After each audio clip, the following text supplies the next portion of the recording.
रुको रुको, आराम से लगाओ, रुक के लगाओ।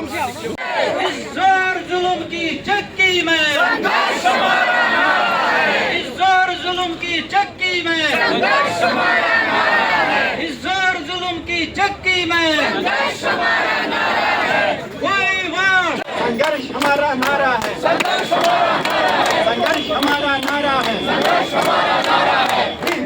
Justice, you want justice. We want justice. You want justice. We want justice. जिस कश्मीर को खून से सींचा वो कश्मीर हमारा है। जिस कश्मीर को खून से सींचा वो कश्मीर हमारा है। इंकलाब वो कश्मीर हमारा है। आजादी का सारा है। वो कश्मीर हमारा है। आजादी का सारा है। वो कश्मीर हमारा है। कश्मीर को खून से सींचा वो कश्मीर हमारा है। इस कश्मीर को कश्मीर हमारा है। वो सारे का सारा है। वो कश्मीर हमारा है। वो सारे का सारा है। करो इधर से किसके प्रस्ताव को या किसके प्रस्ताव को या किसके प्रस्ताव को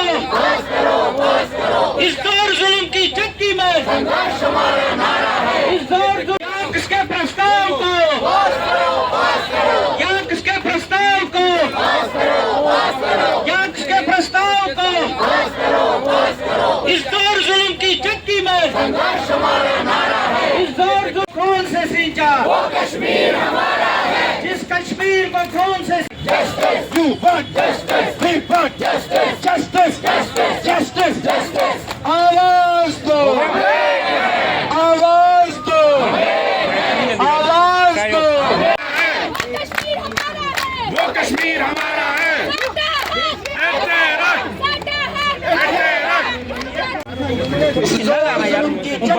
संघर्ष हमारा नारा है। संघर्ष जुल्म की चक्की में संघर्ष हमारा नारा है। संघर्ष हमारा नारा है। संघर्ष हमारा नारा है। इंकलाब जिंदाबाद, इंकलाब जिंदाबाद। We want अपना हक छीन के लेंगे। अपना हक तोड़ के लेंगे। अपना चलो भाई। यूथ ऑल इंडिया कश्मीरी समाज की तरफ से आज जबरदस्त एक प्रोटेस्ट किया जा रहा है जम्मू में। आप देख सकते हैं, मेरे कैमरामैन आपको विजुअल्स में दिखा रहे हैं, बैनर उठा के कश्मीरी पंडित जो हैं वो प्रोटेस्ट कर रहे हैं और लिख रहे हैं कि आखिर कब तक, मीन्स के पिछले 36 सालों का जो संघर्ष है उसका कोई अंत है क्या? पिछले 36-37 सालों का जो प्रोटेस्ट है, जो दर्द है, क्या उसका कोई अंत है? और इसलिए यूथ ऑल इंडिया कश्मीरी समाज के लीडर जो है लगातार, और उनके पीछे आप देख सकते हैं बहुत भारी संख्या में कश्मीरी पंडित यूथ जो है वो लगातार प्रोटेस्ट कर रहे हैं और अपने हक और हकूक़ की लड़ाई लड़ रहे हैं। तो इन्हीं से हम बात करते हैं और जानने की कोशिश करेंगे कि क्या, क्यों ये लड़ाई कर रहे हैं, क्यों ये प्रोटेस्ट हो रहा है, ये जो प्रोटेस्ट भट्ट साहब, ये जो प्रोटेस्ट हो रहा है क्यों हो रहा है, क्यों कर रहे हैं आप? कश्मीरी पंडित अगर 37 साल के बाद भी सड़कों पे है, ये पार्लियामेंट में बैठे 37 साल से जितने भी लोग हैं, असेंबली में 37 साल से जितने लोग बैठे हैं, उनके ऊपर एक बहुत बड़ा सवाल निशान खड़ा करता है। कहा जाता था पंडित वापस जाने को तैयार नहीं है। मैं आपको लिख के देता हूं, मेरे पास 15,000 लोगों की रिटर्न कंसेंट है जो कश्मीर जाने के लिए तैयार है, लेकिन आपके पास क्या प्रपोजल है? इसलिए हमारी आज मांग रहेगी, जो प्रधानमंत्री की दी हुई पैकेज थी जिसके तहत 6,000 लोग कश्मीर वैली में काम कर रहे हैं, सर्वाइवल अपना चला रहे हैं, देश को कंट्रीब्यूट कर रहे हैं, उस पैकेज के अंदर आपने पार्लियामेंट में बयान दिया गृह मंत्री के द्वारा कि एक भी परिवार कश्मीर नहीं गया। इसका मतलब है कि पैकेज बनाते समय कुछ लैकुनाज रहे हैं जिसको कम्युनिटी ने बाय एंड लार्ज एक्सेप्ट नहीं किया। हमारी मांग है उसका आप रिडिजाइन करिए, रिलुक करिए, रिस्ट्रक्चरिंग करिए। दूसरी मेरी मांग है, मोदी जी आपने देश को बहुत आगे लिया पिछले अपने 3 टर्म में, वर्ल्ड में देश का नाम इतना ऊंचा हो गया। अगर उस नाम के साथ कुछ चंद मुट्ठी भर लोग सड़कों पे रहेंगे, 45 के टेम्परेचर में हम सड़कों पे आज हैं, क्या ये शोभा देता है? क्या ये आपकी क्रेडिबिलिटी पे सवाल खड़े नहीं करेगा? आज नहीं तो कल। हम चाहते हैं मोदी जी कि इस टाइम जो केंद्रीय शासित राज्य में ऑनरेबल चीफ मिनिस्टर है, श्रीमान एलजी साहब है, गृह मंत्री जी है और स्वयं प्रधानमंत्री जी है, मैं प्रैक्टिकली बात कर रहा हूं, ये बहुत एक अच्छी कॉम्बिनेशन है। अगर इस कॉम्बिनेशन को मिलकर पंडित वापस नहीं जाएगा, शायद ये ख्वाब बन के रहेगा। हम तो कुछ ना कुछ कर लेंगे, लेकिन आप देश की अक्सरियत को कश्मीर वैली में बहाल नहीं कर पाएंगे।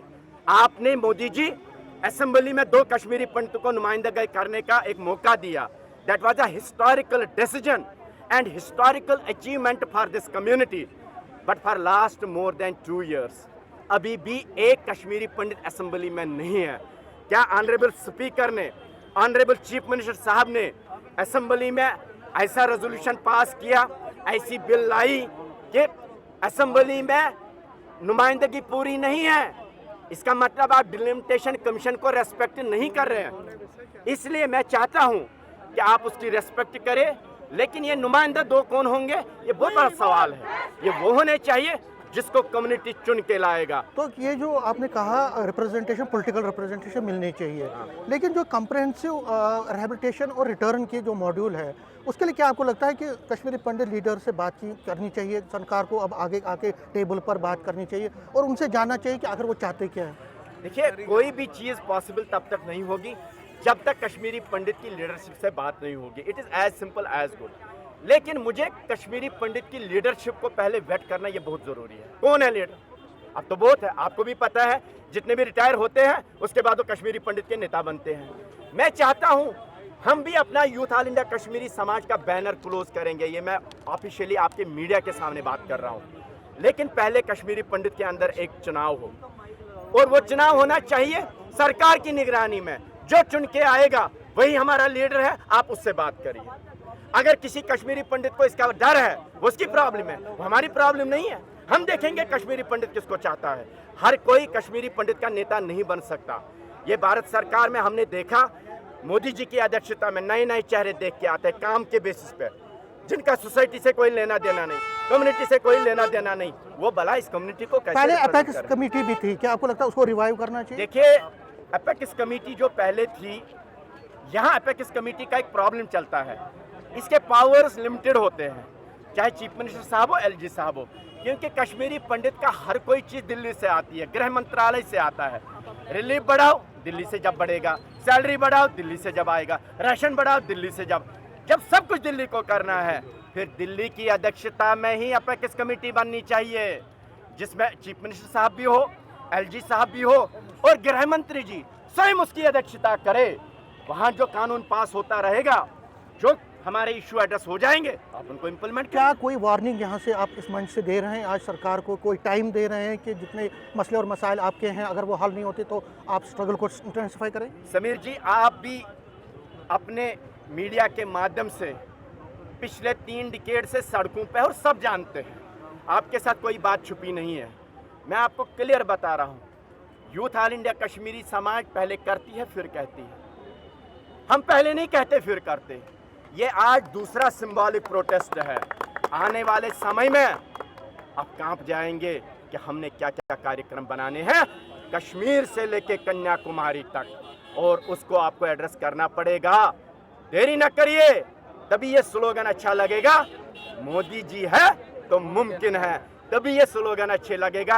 याक्स है तो मुमकिन है। न्यूज़ 18 से बात करने के लिए शुक्रिया। तो कश्मीरी पंडित सड़कों पे हैं, प्रोटेस्ट कर रहे हैं और अपने हक और हुकूक की लड़ाई लड़ रहे हैं, और कह रहे हैं कि मोदी सरकार को अब बड़ा डिसीजन लेना चाहिए कश्मीरी पंडितों पे, और उनकी रिहेबिलिटेशन, उनकी रिटर्न और उनके जो सेटलमेंट्स और उनके जो इश्यूज़ हैं उनको एड्रेस करना चाहिए। नहीं तो इनका जो प्रोटेस्ट है वो उग्र रूप ले सकता है आगे चल के। कैमरा मैन साहिबा के साथ में समीर भट्ट, न्यूज़ 18 जम्मू।